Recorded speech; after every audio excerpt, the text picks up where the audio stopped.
Unti-unti na pong lumalapit itong si Stellar or XLM sa isang napakalagang presyo na 0.49.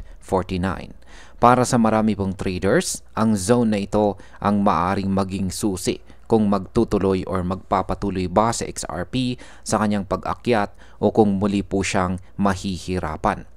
Kaya sa video na ito ay titignan po natin kung ano ba ang technical na itsura ng market, ano ang maaring kahihinatnan ng kanyang kilos, at kung ano ang pwedeng maging epekto nito sa presyo sa susunod na mga linggo. Kaya yan po ang siyang ating pag-uusapan sa video na ito, pero bago po tayo magpatuloy ay pakibasa na lamang po muna ang disclaimer dito po sa ibaba ng ating screen. At ayan, yung source po natin ng ating balita rito ay ang The Tradables. At ayan, ano nga bang nangyayari kay XLM ngayon? Si XLM or Stellar ay kasalukuyang nasa paligid po ng presyong 0.5881. Ang presyo na ito ay mas mataas sa mahalagang 0.49 price level na ilang beses nang naging matibay na support at resistance sa kanyang kasaysayan. Ibig sabihin, ang 0.49 ay parang malaking harang na ilang buwan po niyang hindi nalalagpasan. Pero ngayon ay tila nasa panibagong lakas na po siya matapos makalabas mula po sa mahabang panahon ng kanyang sideways or consolidation.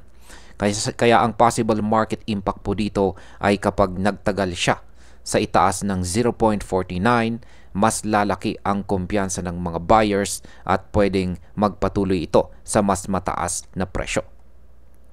Ngayon ay bakit po mahalaga ang 0.49 na price level para kay XLM? Ang 0.49 ay parang test sa kanyang lakas. Dati itong nagsilbing resistance na pumipigil sa kanya sa pag-akyat.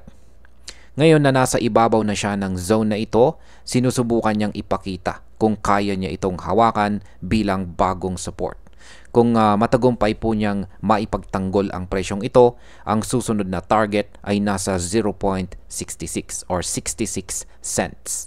Dito makikita po natin ang dating local peak na maaring maging susunod na malakas na resistance. Kaya ang possible market impact po dito ay kapag naabot at nalampasan ang 0.66 or 66 cents, posibleng mas marami pang investors ang sumali dahil magmumukhang malinaw ang kanyang bullish trend. Ngayon ay ano naman po ang sinasabi or ipinapakita ng weekly chart ni XLM. Yan po yung ito po yung weekly chart time frame ni XLM, kung saan ay makikita po natin dito ang isang malinaw na kanyang ipinakita na isang recovery. Mula po sa support area na 0.29, siya ay umakyat ng tuloy-tuloy at lumampas pa sa mga dating matitibay na harang. Sa ngayon ay mayroon po siyang 2.46% gain, at ito po ang uri ng galaw na madalas na nagiging hudyat ng malaking pag-akyat. Ang weekly chart ay para pong sinasabi nito na hindi lang pansamantalang pagtaas ang nangyayari, kundi maaring mas malalim na bullish cycle ang kanyang pinapasok ngayon. Kaya ang possible impact po nito ay ang ganitong malakas na momentum ay nakakainganyo ng maraming mga traders. At yan, syempre mga investors na rin. Kapag lumakas pa ang volume ng pagbili, lalong tataas po ang posibilidad ng tuloy-tuloy na rally. Ano naman ang maaring humarang kay XLM? Ayan, kahit bullish po ang vibes, hindi rin mawawala ang mga panganib o risk. Una ay ang possibility ng profit taking.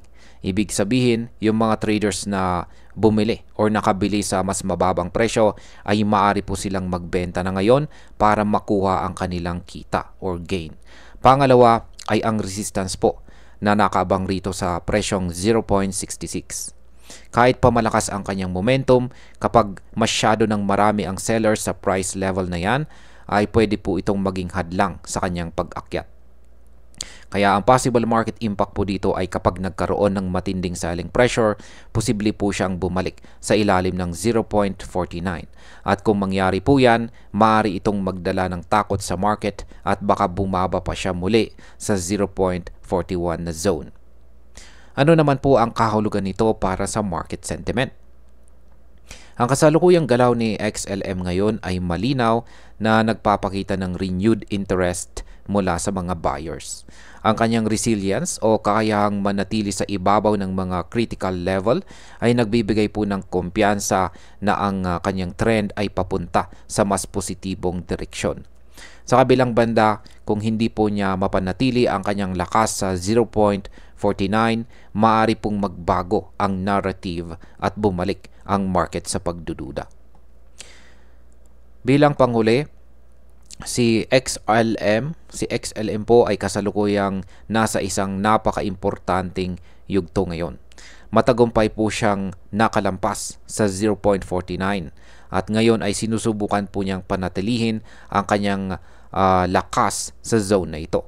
Kung magpapatuloy po ang kanyang momentum, may malinaw siyang pagkakataon na abutin ang 0.66 at posibleng magbukas pa ito ng mas mataas na target. Pero dapat din tayong maging handa dahil anumang profit taking o malakas na resistance ay maaaring magbalik sa kanya sa mas mababang presyo. Kaya sa kabuuan, si XLM ay kasalukuyang nasa isang bullish na estado or kalagayan. Kung magtatagumpay po siyang i-hold ang 0.49, malaki po ang posibilidad ng mas malaking rally sa susunod na mga linggo. At ayan, hanggang dito na lamang po tayo sa video na ito mga ka-crypto. Marami pong salamat sa panonood. Ingat po tayo lagi at God bless po sa ating lahat.